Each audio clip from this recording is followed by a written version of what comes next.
इस deep dive में आपका स्वागत है। चलिए एक सवाल से शुरू करते हैं। हम सब अपनी जिंदगी में मुश्किलों का सामना करते हैं, पर क्या हो अगर दुनिया के हर दुख, हर तकलीफ को सिर्फ 3 बक्सों में बांटा जा सकता हो? आज हमारे पास स्रोत के तौर पर करीब 500 साल पुराना एक दोहा है, एक सवैया, जो इंसानी दर्द का एक तरह से डायग्नोस्टिक टूल जैसा है। और ये सवैया रसखान का है, जो अपने आप में कमाल की बात है। मतलब एक मुस्लिम कवि जो कृष्ण की भक्ति में पूरी तरह डूबे हुए थे। ये जो संदर्भ है, ये इस दोहे को और भी गहरा बना देता है। बिल्कुल। तो चलिए पहले इसे सुनते हैं। सिर्फ 2 पंक्तियां हैं।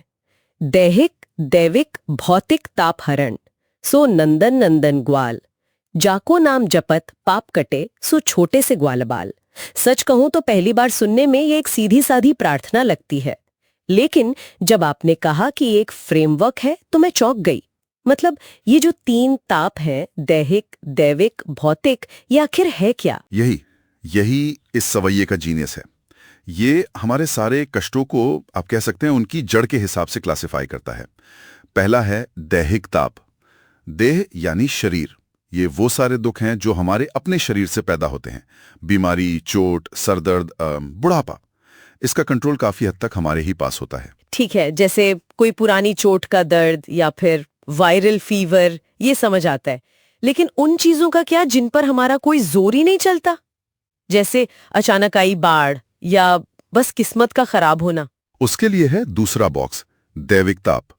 ये वो परेशानियां हैं जो प्रकृति या कहिए भाग्य से आती हैं। भूकंप, सूखा या सड़क पर चलते हुए अचानक गाड़ी का खराब हो जाना। ये हमारे कंट्रोल से पूरी तरह बाहर हैं। दिलचस्प बात यह है कि स्टोइक फिलॉसफी भी कुछ ऐसी ही बात करती है ना, कि क्या हमारे कंट्रोल में है और क्या नहीं, इसे समझना जरूरी है। और तीसरा, भौतिक ताप। भौतिक मतलब दूसरे भूत यानी जीवित प्राणियों से मिलने वाला दुख। इसमें मच्छर के काटने से लेकर ऑफिस में किसी मुश्किल सहकर्मी से डील करने तक सब कुछ आता है। किसी की कड़वी बात, जानवरों का हमला, ये सब भौतिक ताप है। तो देखिए, रसखान ने दुनिया के हर दुख को इन 3 श्रेणियों में समेट दिया। ये तो कमाल है। एक बार जब आप अपनी मुश्किल को इन 3 में से किसी एक कैटेगरी में डाल देते हैं, तो वो उतनी भयानक नहीं लगती है। एक नाम मिल जाता है जी। लेकिन रुकिए, यहाँ एक मुश्किल है। फ्रेमवर्क तो ठीक है, पर इसका जो समाधान दिया गया है वो बहुत ही सरल लगता है। जाको नाम जपत पाप कटे। हाँ, मतलब बस नाम जपने से सब ठीक हो जाएगा। अगर कोई गंभीर बीमारी से जूझ रहा है तो क्या ये कहना थोड़ा हल्का नहीं लगता? ये सवाल बहुत जरूरी है और इसका जवाब हाँ या ना में नहीं है। यहाँ नाम जपना सिर्फ एक रस्म नहीं है, ये एक तरह की आप कह सकते हैं प्री मॉडर्न कॉग्निटिव रीफ्रेमिंग है।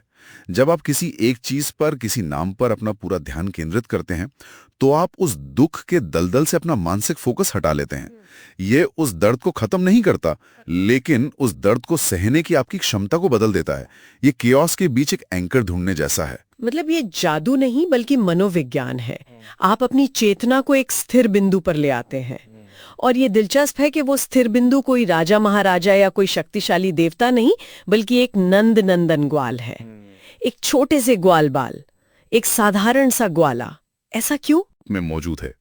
आपको उसे पाने के लिए किसी मंदिर या किसी बड़े अनुष्ठान की जरूरत नहीं है।